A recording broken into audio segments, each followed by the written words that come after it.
इंद्रेश महाराज जी ने एक जगह कथा की। यजमान की व्यवस्था इतनी उत्तम थी कि बड़े बड़े उद्योगपतियों की व्यवस्थाएं भी फीकी पड़ जाती हैं। महाराज जी ने यजमान से पूछा कि इतनी सुंदर व्यवस्था कैसे की, तो यजमान ने एक चौंकाने वाला रहस्य बताया। उसने कहा कि एक दिन उसके बैंक खाते में गलती से 50 लाख रुपए आ गए थे। बैंक अधिकारियों का फोन आया और उन्होंने बताया कि उसके अकाउंट में एक बड़ा ट्रांजैक्शन हुआ है। यजमान तुरंत बैंक गया और अधिकारियों को बताया कि यह पैसा उसका नहीं है और जिसने भेजा है उसे संपर्क करें।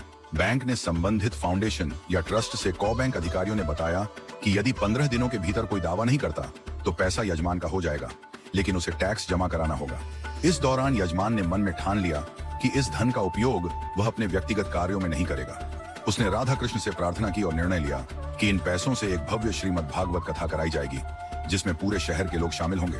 कथा के लिए भोजन, लंगर और ठहरने की उत्तम व्यवस्था की जाएगी ताकि अधिक से अधिक लोग कथा का लाभ ले सकें। 15 दिन पूरे होने पर बैंक ने यजमान को बधाई दी और कहा कि अब यह पैसा आपका है, लेकिन आपको टैक्स भरना होगा। यजमान ने तब भी यह निश्चय किया कि वह इस धन का एक भी रुपया अपने निजी उपयोग में नहीं लगाएगा। उसने पूरी राशि कथा में लगाने का संकल्प लिया और एक भव्य कथा का आयोजन किया। कथा समाप्त होने के बाद यजमान ने महाराज जी को अपने घर चलने का आग्रह किया। जब महाराज जी यजमान के घर पहुंचे तो उन्होंने देखा कि वह खुद किराए के मकान में एक छोटे से कमरे में रहता है। जब महाराज जी ने पूछा कि इतने पैसे होने के बावजूद उसने अपना खुद का घर क्यों नहीं बनाया या अपने कर्ज क्यों नहीं चुकाए, तो यजमान का उत्तर सुनकर महाराज जी भावुक हो गए। यजमान ने कहा कि उसके मन में केवल ठाकुर जी की सेवा करने की इच्छा है, वह इन पैसों से केवल धर्म कार्य करना चाहता है। महाराज जी ने देखा कि यजमान जिस मकान में रहता है उसके नीचे के कमरे किसी और के थे और वह खुद छत पर बने छोटे से कमरे में परिवार के साथ रहता था। इस साधारण जीवन के बावजूद उसने इतना बड़ा त्याग किया। महाराज जी को लगा कि यह सब श्री जी की कृपा से ही हुआ है। यहाँ तक कि जो ट्रस्ट ने पैसा भेजा था उन्होंने भी कभी कोई संपर्क नहीं किया और न ही पैसे की कोई मांग की।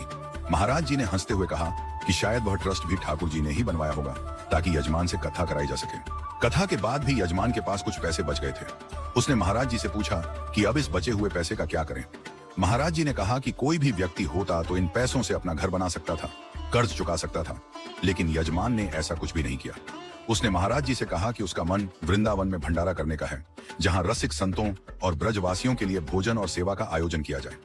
महाराज जी ने सहमति दी और यजमान ने वृंदावन में विशाल भंडारा कराया। भंडारे के दौरान भी उसकी विनम्रता और सेवा भाव देखने लायक था। बड़े बड़े उद्योगपति भंडारों में रुपये बांटते हैं, लेकिन यजमान ने हर किसी के लिए सेवा और भोजन की व्यवस्था की और अपने निजी उपयोग के लिए एक भी रुपया खर्च नहीं किया।